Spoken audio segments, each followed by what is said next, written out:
Les défis de la vie et les difficultés de la vie, ils nous entraînent pour la piété. Dans ces défis de la vie, il y a d'incroyables leçons qu'on peut apprendre dans l'école de la piété. Des leçons de faire plus confiance à Dieu, des leçons dans la confrontation de vos craintes, des leçons dans l'amour et le pardon.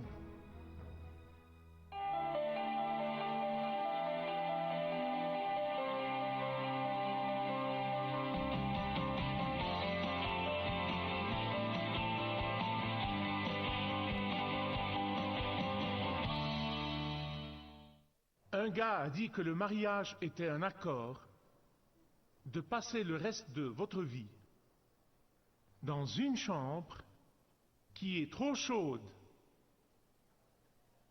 à côté de quelqu'un qui dort dans une chambre qui est trop froide.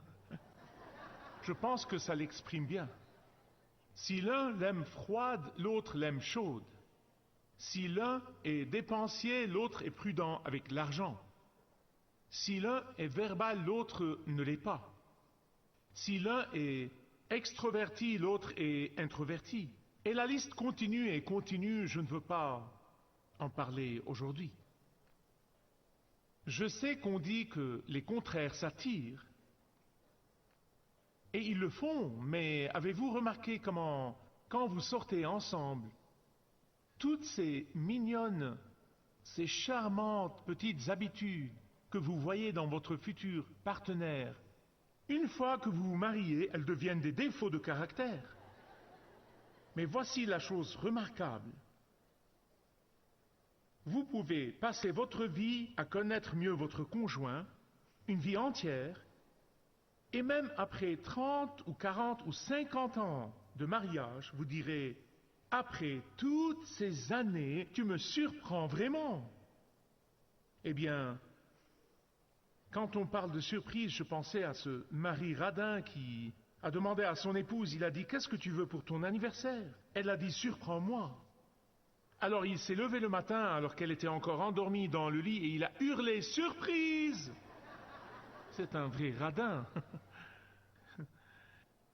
Eh bien, dans le mariage, vous continuez à apprendre des choses au sujet de votre partenaire, mais vous continuez aussi à découvrir des choses à propos de vous-même.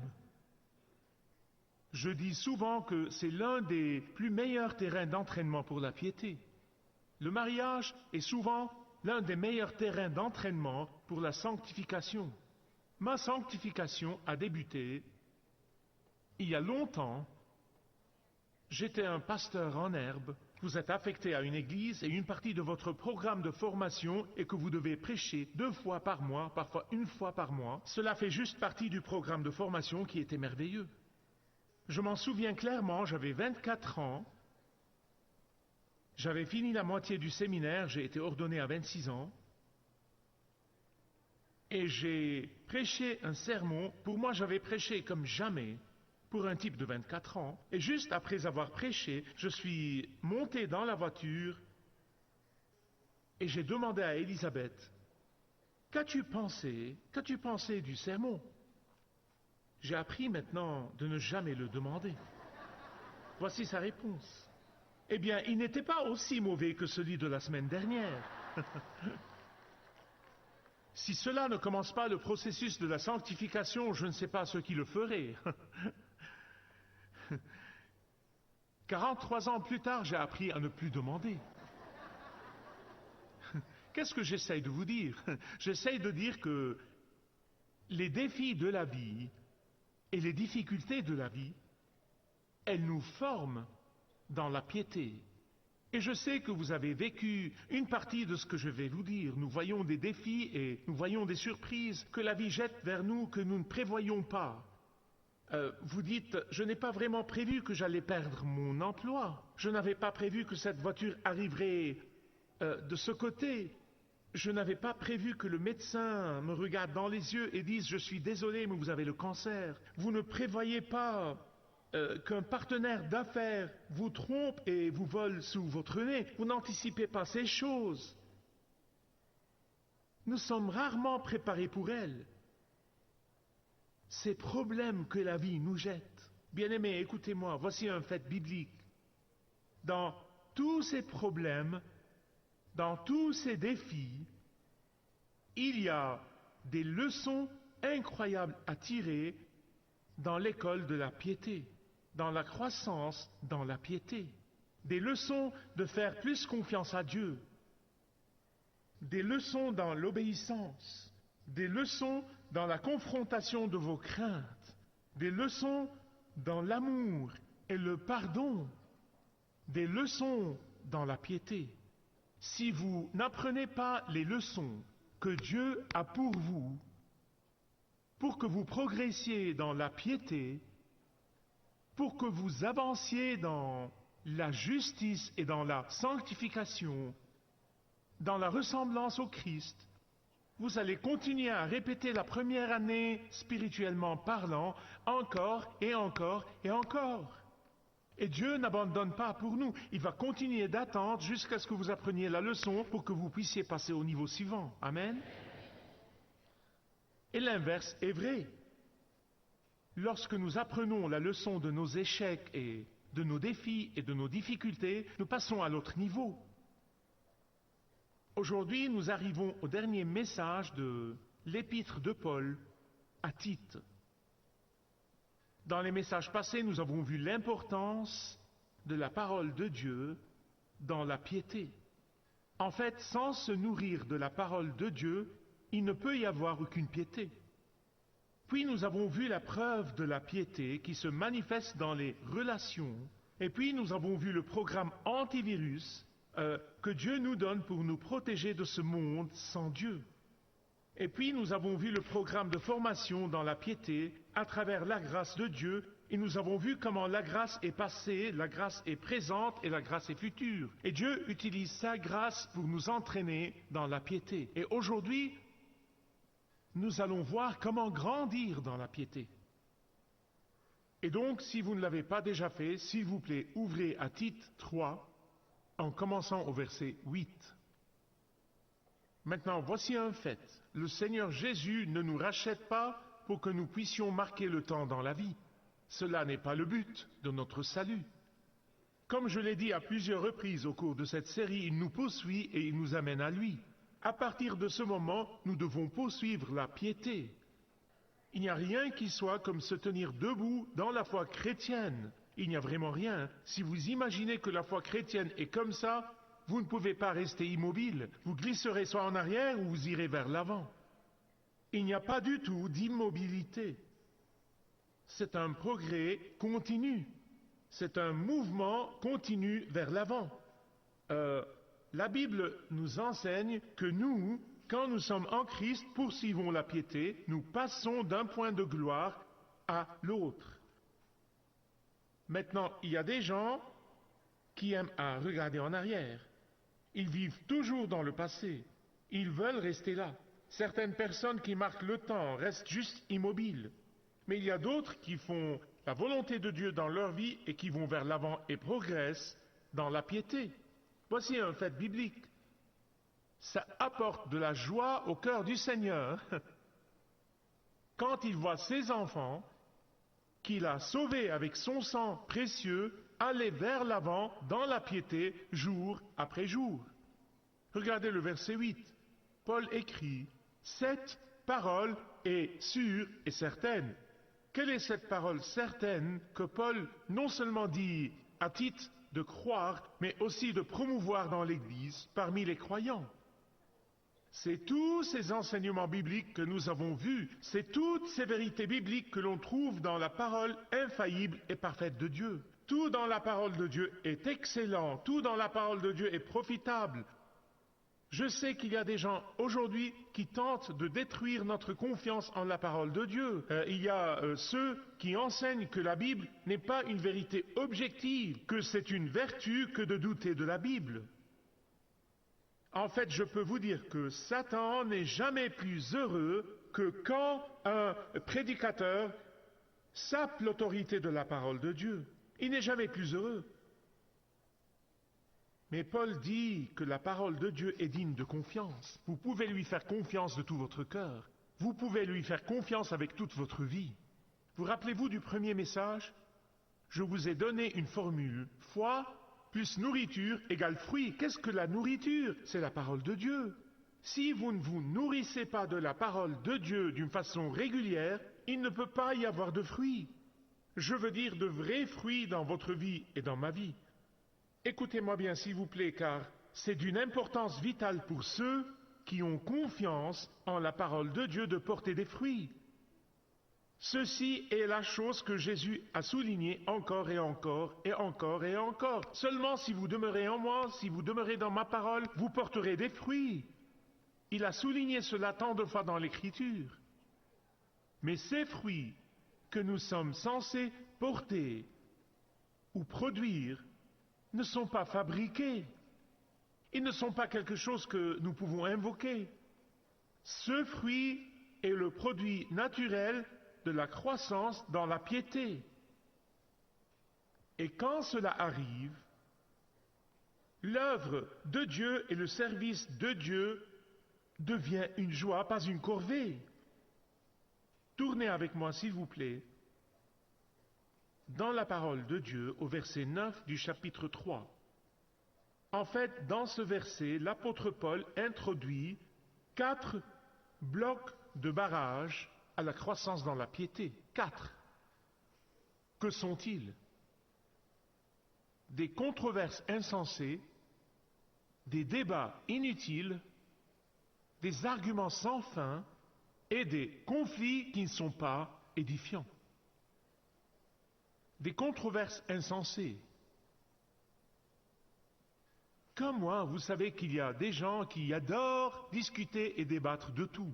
Ça n'a pas d'importance s'ils connaissent le sujet ou non, ils veulent juste le faire.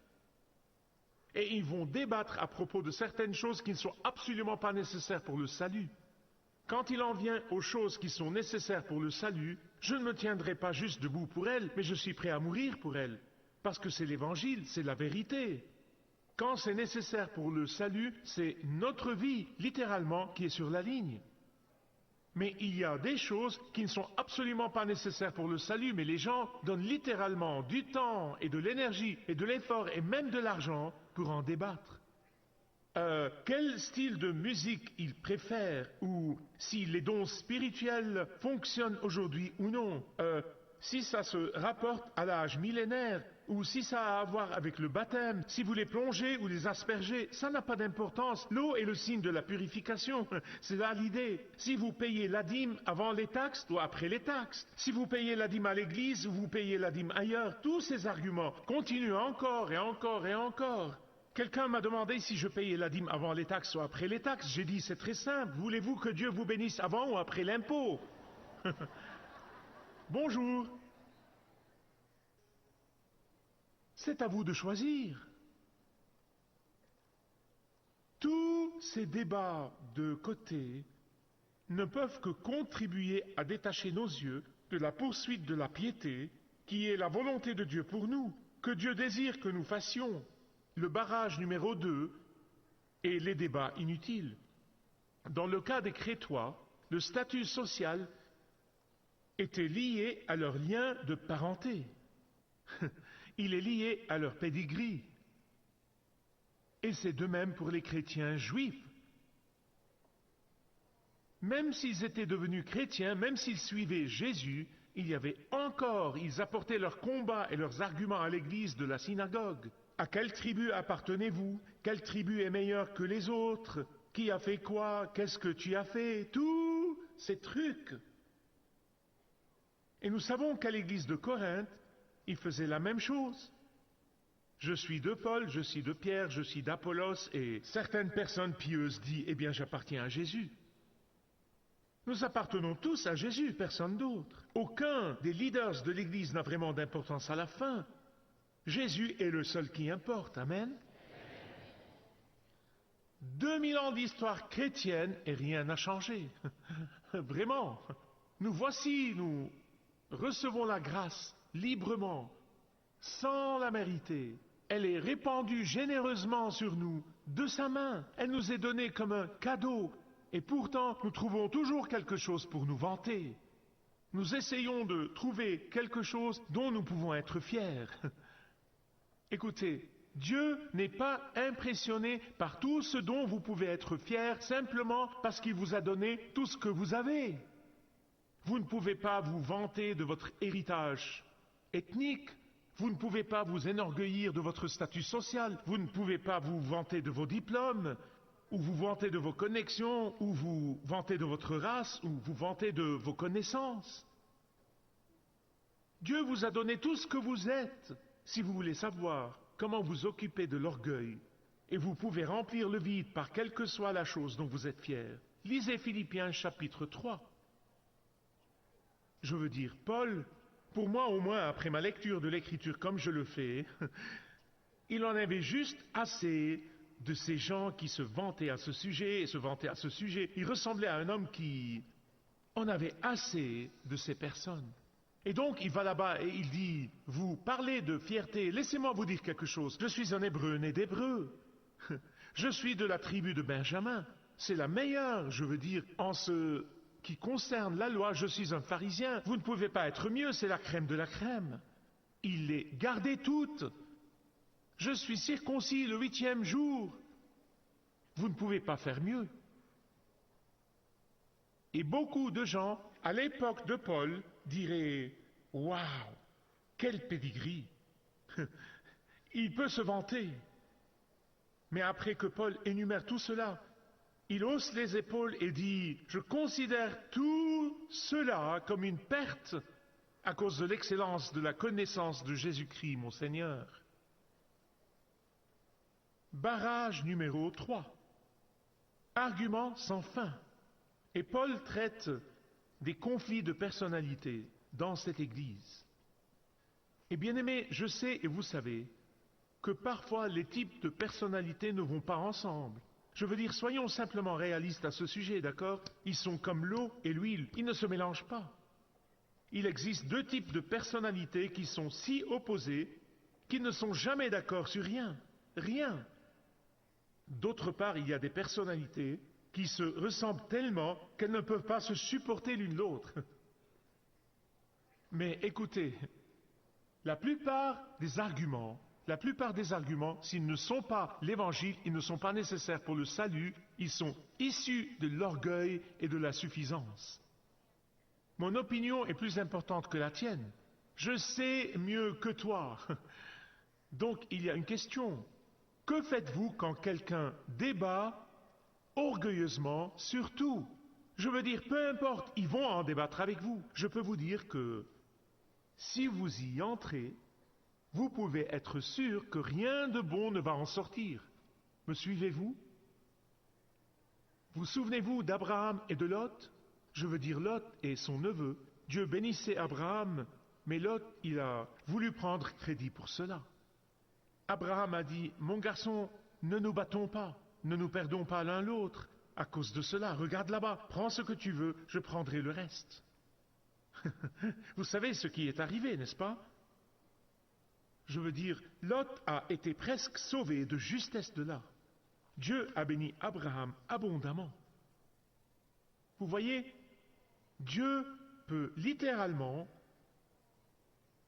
vous bénir avec le peu qu'il vous reste, s'il y est. La même chose est arrivée avec Paul et Barnabé.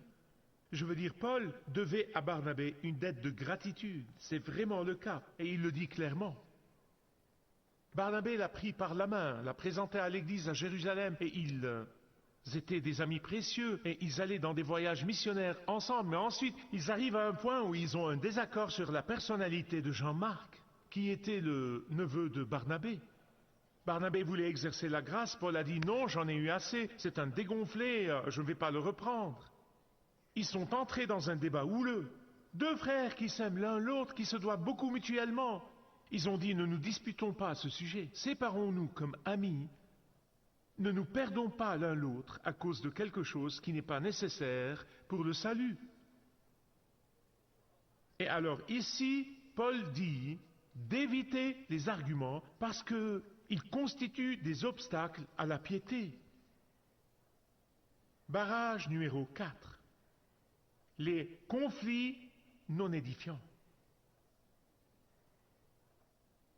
Cela a particulièrement à voir avec le conflit sur la loi cérémonielle et même la loi morale, les 10 commandements. Et je vais vous expliquer cela dans une minute, parce que Paul traitait de cela partout où il allait.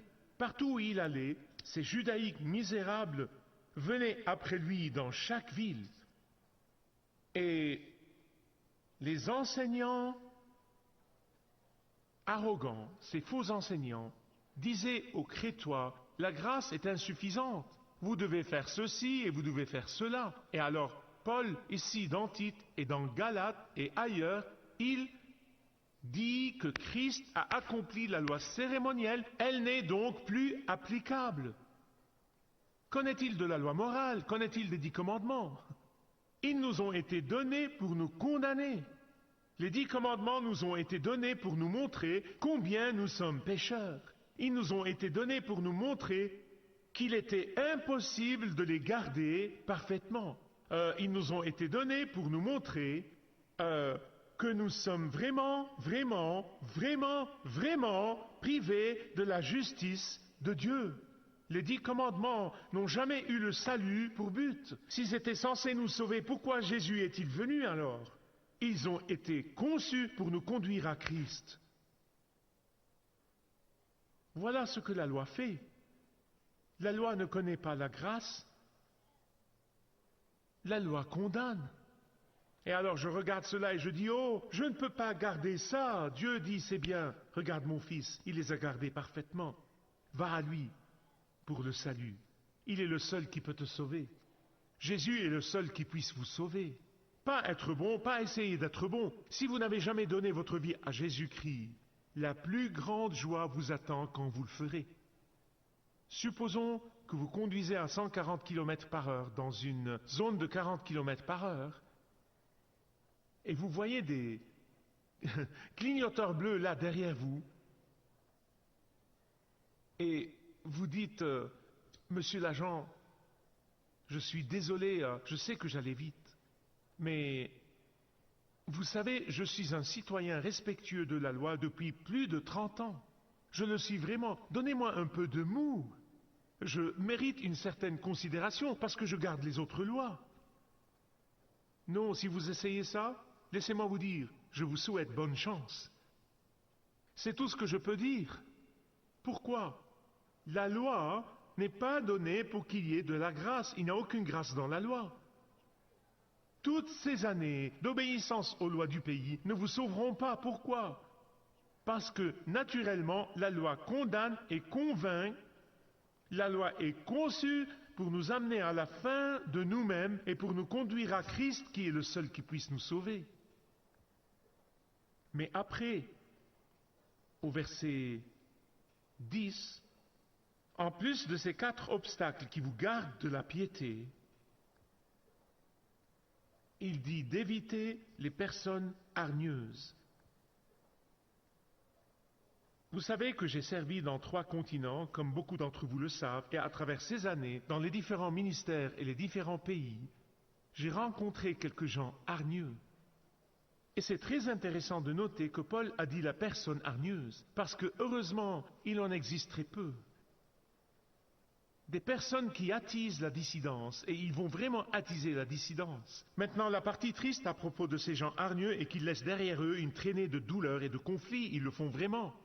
Et Paul dit d'avertir cette personne une fois, de l'avertir 2 fois, puis littéralement la parole dit ne rien avoir à faire avec eux, tourner juste le dos et progresser. S'il y a un message que l'apôtre Paul essaye de nous enseigner à chacun d'entre nous, et j'ai fait de mon mieux pour l'amplifier, je prie Dieu que je l'ai fait fidèlement. S'il y a un message qui survient à travers les épîtres de Tite, encore et encore et encore, c'est le suivant. Pour le croyant, de ne pas poursuivre la piété n'est pas une option. Nous avons une seule option, c'est de poursuivre la piété. Mais il nous a aussi montré comment, lorsque vous poursuivez la piété, il y a certaines joies, un accomplissement, la paix et la maturité qui ne peuvent pas venir d'une autre manière. Et alors, si vous êtes un croyant qui poursuit la piété, laissez-moi vous encourager. Continuez d'endurer. Continuez d'endurer. L'aube approche. Continuez d'endurer. La venue du Seigneur est très proche. Continuez d'endurer. N'abandonnez pas. Ne cédez pas à l'impiété de ce monde. Si vous êtes un croyant qui n'a jamais poursuivi la piété, bienvenue. L'eau est très bonne. Vous ne le regretterez jamais. Vos craintes sont sans fondement. Poursuivez la piété de tout votre cœur. Et il peut y avoir des gens ici qui n'ont jamais vraiment donné leur vie à Christ. Ils sont juste comme des compagnons de voyage. Ils aiment le christianisme, ils admirent Jésus, ils aiment l'Église. Mais aujourd'hui, vous pouvez dire, Seigneur Jésus, sauve-moi pour l'éternité. Il a promis que quand vous faites cela, il le fera et il ne vous laissera jamais tomber. Où que nous soyons et où que vous soyez, vous savez que vous avez un Père aimant qui vous aime assez pour voir son Fils saigner sur la croix et être séparé du Père. Et son désir pour vous est que vous le poursuiviez, que vous poursuiviez la piété. Et le Saint-Esprit nous est donné, il nous est donné pour nous aider tout au long du chemin, pour que nous ne soyons pas seuls. Merci de regarder ce programme. Marcher avec le guide est un programme et un